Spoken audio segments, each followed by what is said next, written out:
নিজের গায়ে পড়লে আসলে অন্যায়কে আর অন্যায় মনে হয় না। এই কথাটা কেন বললাম জানেন? রাস্তার পাশ দিয়ে যাচ্ছি আর দেখতেছি রাস্তার পাশে সেনাবাহিনীদের তত্ত্বাবধানে একটা স্কুল পরিচালনা হচ্ছে।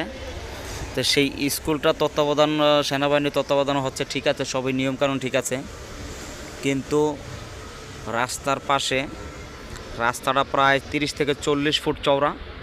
সেই রাস্তার ভিতরে প্রাইভেট কার 3টা 4টা সিরিয়াল, 3টা করে সিরিয়াল অ্যাভেলেবেল। আমি নিজে গণলাম থাইকা, 3টা করে সিরিয়াল দেওয়া প্রাইভেট কারগুলা। ধনীদের দুলালিরা, ধনীদের সন্তানরা এই স্কুলে আইসা পড়ে।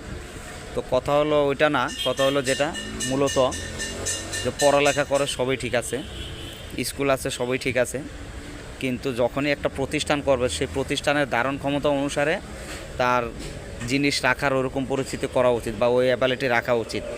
অন্যের ভোগান্তি করে তারপরে সেটা করা তো উচিত না, তাই না?